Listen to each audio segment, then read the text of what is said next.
내가 예수님이 살던 그 시대에 살았다고 한번 생각해 보자. 그리고 내가 예수님을 따라다니던 제자 중 한 명이었다고 생각해 보자. 하나님은 사랑이시고 그 하나님이 육신이 되어서 나타나신 분이 예수님이라면 그분의 모습을 담는 것이 곧 행복해지는 것인데, 그분의 모습에서 나는 무엇을 찾을 수 있을까? 부유함인가? 그분은 부유하지 않았다. 왕처럼 귀족 같은 모습도 아니었다.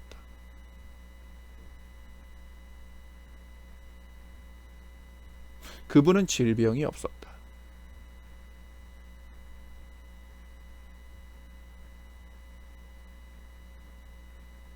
그리고 그분은 혼자가 아니었다는 것이다. 바로 여기서 우리는 또 하나의 생각을 갖게 된다. 그 시대에 예수님과 동행했다면 그 사람도 혼자가 아니다. 하지만 이 세상은 점점 악의 무리가 우리 개인들을 혼자로 만들고 있다. 혼자서 밥 먹는 것이 당연한 것 같이, 혼자서 사는 것이 당연한 것 같이, 너의 행동이 당연하다고 합리적으로 부추기고 있다. 여전히 세상에서는 가난한 사람들이 존재하고 부자는 더 많은 부를 쟁취하고 있다. 나는 바로 여기서 한 가지 의문이 든다는 것이다. 그 의문이란 무엇이냐?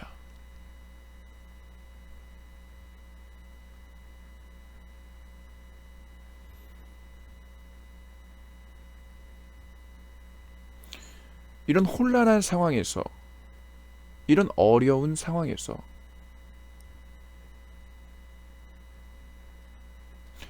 하나님은 원래 인간을 만들 때 인간이 행복하기를 원하셨고 자기와의 관계를 통해서 인간이 사랑받기를 원하셨는데, 이 세상은 그 정반대로 가고 있다는 것이 의문이라는 것이다. 모두가 행복해하고 싶고 모두가 행복을 찾기 위해서 그 행복을 통해서 이 세상에 살고 싶어한다. 어느 누구도 지옥에 가고 싶어하는 사람은 존재하지 않는다. 하지만 어떤 상황이, 어떤 환경이 그 사람을 지옥으로 끌고 가는데 어째서 그 사람은 아무런 도움을 받지 못하는 걸까? 바로 그런 의문이다. 한 가지 예를 한번 들어보자. 가난한 집안에서 태어나서 부자가 되었다고 생각을 해보자. 우리는 부자가 된 사람만 생각하지만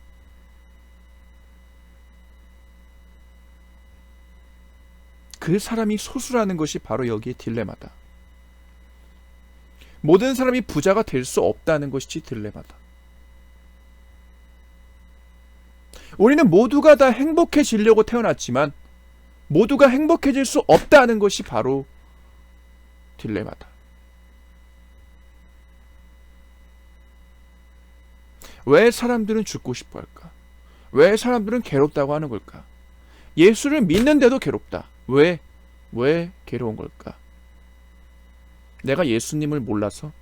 내가 말씀을 바라보지 않아서? 아니다. 무엇보다 괴로운 것은 죽어가는 사람을 지켜볼 수밖에 없다는 것의 괴로움이다. 이게 도대체 무슨 소린가? 행복은, 사랑은 관계를 통해서 형성이 된다. 그렇다면 그 형성된 관계 안에서 내 형제같이 보이는 사람이 쓰러지고 아파하고 괴로워한다면 내가 그 사람을 도와줄 수 있을 만한 무언가가 되어야 된다. 하지만 이 세상은 자본주의라는 것이 결점이다. 장발장으로 돌아가 보면 어떤 사람이 장발장을 도와줄 수 있었다. 하지만 그 사람을 도와주려면 그 빵가게에서 그 빵을 만드는 사람이거나 아니면 돈으로 그 빵을 대신 사줄 수 있을 사람이어야만 그 사람을 도와줄 수 있었다는 것이다. 즉 빵가게 주인이 아니었다면 누구든지 돈이라는 걸 갖고 있어야만 그 사람을 도와줄 수 있다는 것이다. 세상에는 많은 고아와 기근을 통해서 굉장히 많은 사람들이 고통받고 있는 것이 현실이다.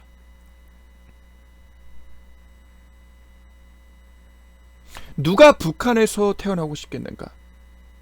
누가 아프리카 땅에서, 누가 가난한 집안에서 태어나서 고통스럽게 살면서 제대로 빛을 바라보지도 못하고 꽃을 피지도 못하면서 그렇게 살고 싶겠는가?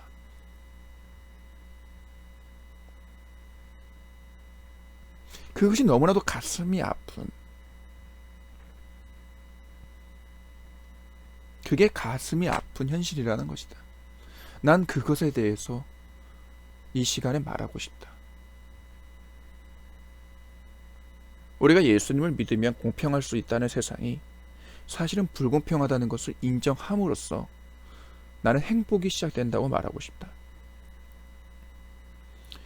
아픈 사람이 아프다고 해야만 의사에게 진찰을 받고 치료를 받을 수 있는 것처럼, 가난한 사람이 가난하다는 걸 인정해야만, 소수만이 부자가 될 수 있다는 것만 인정해야만 우리는 행복해질 수 있다고 나는 생각한다.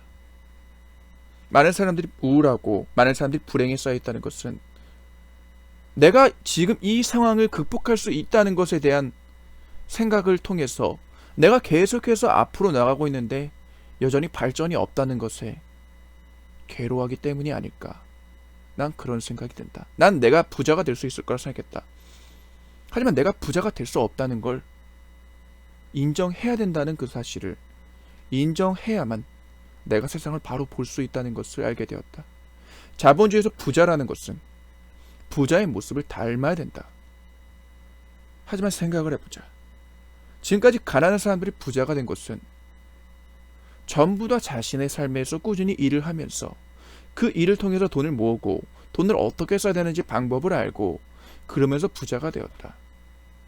그 중에 대다수가 예수를 믿는 사람이 아니라는 것이다.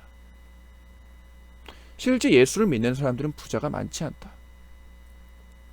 그럼으로써 소수만이 부자가 된다는 것이 맞다. 왜 예수를 믿지 않아도 부자가 될 수 없는 것일까? 그것은 바로 지식이 없기 때문이라고 나는 생각한다. 세상은 1%의 사람들이 부자고 99%의 사람들은 가난할 수밖에 없는 구조를 갖고 있다. 구조가 바뀌지 않으니까 가난이 떠날 수가 없는 것이다. 하지만 많은 사람들은 얘기한다. 당신도 부자가 될 수 있습니다. 당신도 부자가 될 수 있습니다. 당신도 부자가 될 수 있습니다.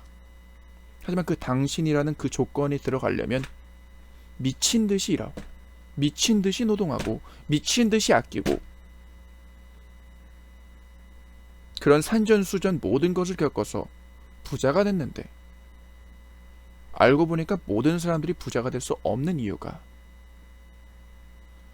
10,000명이 똑같이 뛰었으면은 결국 승자는 1명이라는 이 잘못된 이 불리한 말도 안 되는 세상에서 우리가 살고 있기 때문이다.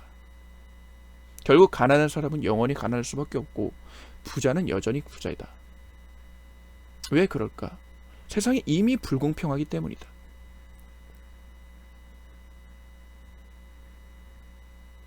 세상이 불공평한 이유는 악의 무리가 여전히 존재하기 때문이다. 성경은 말한다. 악한 사람들은 세상에서 굉장히 건강하고 굉장히 부유하다고. 왜 그럴까? 그들은 하나님을 믿지 않고 자신이 원하는 대로 살기 때문이다. 왜 하나님을 믿으면 여전히 가난한가? 내가 하나님을 믿기 때문에 내가 원하는 것을 포기해야 되기 때문이다. 내가 원하는 게 뭐지? 바로 그것이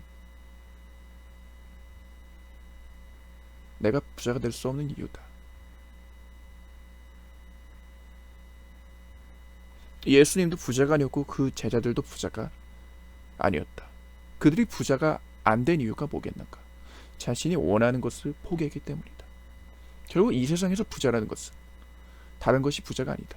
돈이 많아서 부자가 아니라 마음이 부자여서 부자인 것이다. 그래야만 이 세상이 공평하다.